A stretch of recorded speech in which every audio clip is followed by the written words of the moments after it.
Viral ડોક્યુમેન્ટની તસવીર અને આઝાદીની લડાઈમાં સંઘની ભૂમિકા હતી કે નહીં, આ સવાલનો જવાબ મેળવવા માટે અમે તપાસ છે તે શરૂ કરી અને શું હકીકત સામે આવી આવો જોઈએ।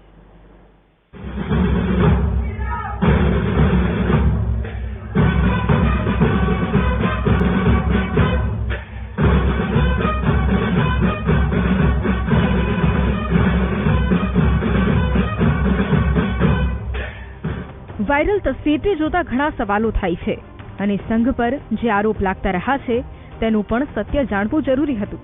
માટે વીટીવી ન્યૂઝની ટીમે વાયરલ આ મેસેજ અને તસવીરની તપાસ શરૂ કરી।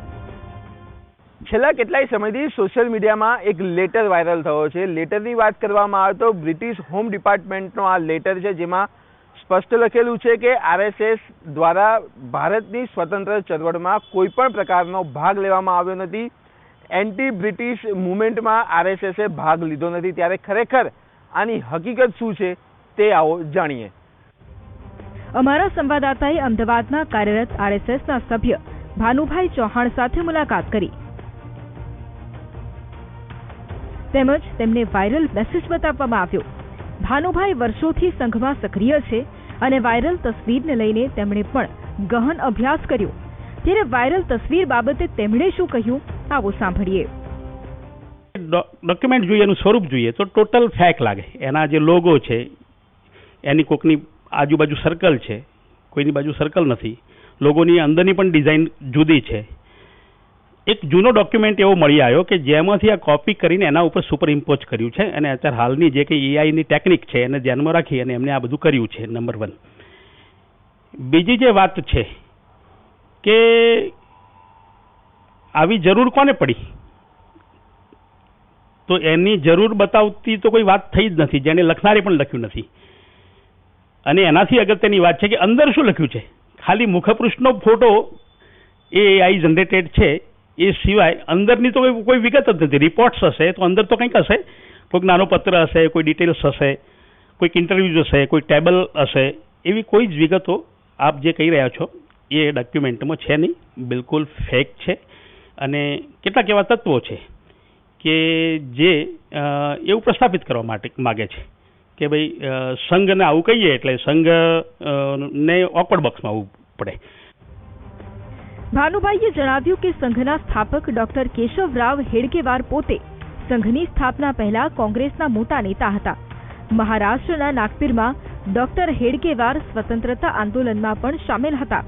કોંગ્રેસના આંદોલનોમાં સંઘના સ્થાપક ડોક્ટર હેડગેવાર પોતે જેલમાં રહ્યા હતા, જેમની નોંધ અંગ્રેજો પણ લેતા હતા। જે ડોક્ટર સાહેબ ઈચ્છતા હતા પૂર્ણ સ્વરાજ્યનો ઠરાવ કોંગ્રેસ પસાર કરે, એ ઠરાવ 1929માં કોંગ્રેસે કર્યો અને 1930ની 26 જાન્યુઆરીએ બધી જ શાખાઓ ઉપર આ ઉત્સવ ઉજવાય અને એ દિવસે ભાષણ થાય એવા પ્રકારના કાર્યક્રમની એમને રચના કરી। એમનો પત્ર એમને બધી જ શાખાઓને પહોંચતો કર્યો અને 1931ની અંદર જે કંઈ આપણે સ્વરૂપ જોઈએ છે એ એક એવું પ્રબળ પરાકાષ્ઠાએ સ્વરૂપ પહોંચ્યું અને સંઘે જે કંઈ ઇનિશિએશન લીધું છે એ જબરજસ્ત ઇનિશિએશન છે। કારણ કે 1930ની અંદર યવતમાળમાં જંગલ સત્યાગ્રહમાં ડૉક્ટર સાહેબ ગયા, સંઘનો પોતાનો બધો કાર્યભાર એક પરાજપે કરીને હતા સ્વયંસેવક એમને સોંપી દીધો અને જંગલ સત્યાગ્રહમાં સ્વયંસેવકોની ટીમ સાથે એમને ઉતર્યા। જેમ મહાત્મા ગાંધી એ મીઠાનો સત્યાગ્રહ કર્યો એમ જંગલ સત્યાગ્રહ એમના નેતૃત્વમાં થયો। જંગલ સત્યાગ્રહમાં ડોક્ટર હેડગેવાર સાથે ઘણા સ્વયંસેવકો પણ જોડાયા હતા। સાથે ગાંધીજી પણ વર્ધાની સંઘની શિબિરની મુલાકાત લઈ ચૂક્યા છે તેમજ સંઘની પ્રશંસા કરી ચૂક્યા છે। 34માં વર્ધા ખાતે શિબિરમાં મહાત્મા ગાંધી સ્વયં પધાર્યા। ડૉક્ટર હેડગેવારજીની સાથે એમની એ જે મુલાકાત એ તો બધાને ખબર જ છે।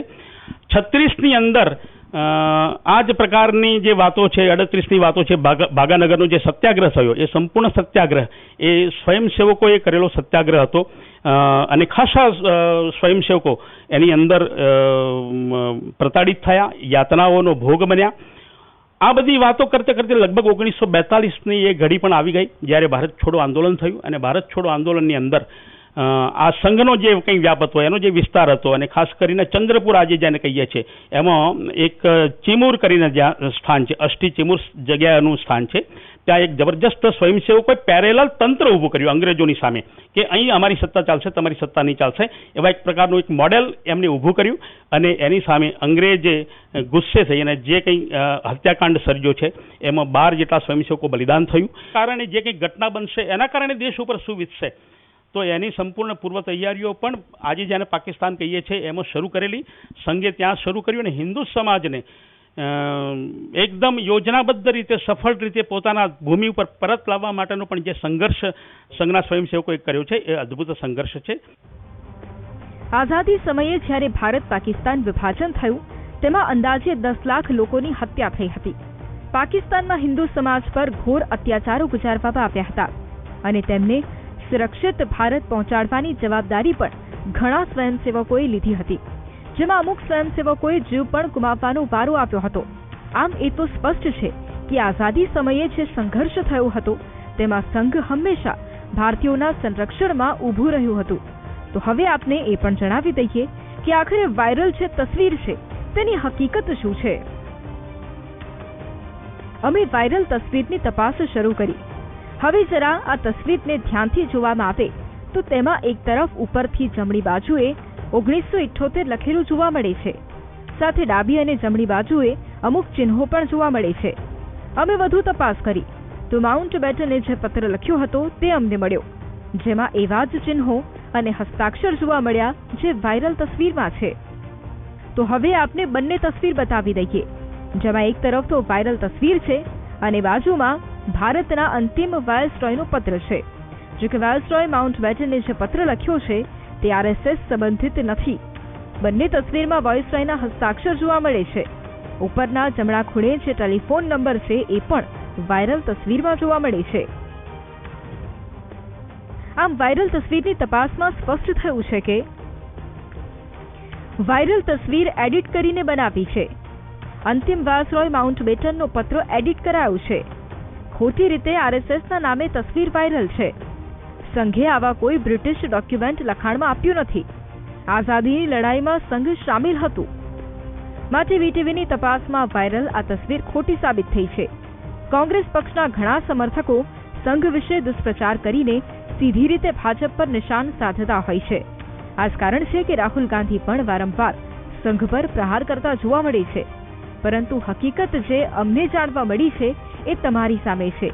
અમારો હેતુ છે કે સત્ય લોકો સુધી પહોંચે. અમે તપાસ કરી રહ્યા હતા ત્યારે એક ચોંકાવનારી હકીકત પણ જાણવા મળી હતી, જે મુજબ ભારતના હિન્દ છોડો આંદોલનમાં ગુજરાતમાં પ્રથમ શહીદ થનાર વ્યક્તિ સંઘના સ્વયંસેવક હોવાનું સામે આવ્યું છે. તેની હકીકત પણ જણાવીશું આગળના રિપોર્ટમાં. કેમેરામેન અજય પટેલ સાથે પાર્થ જાની, વીટીવી ન્યૂઝ, અમદાવાદ.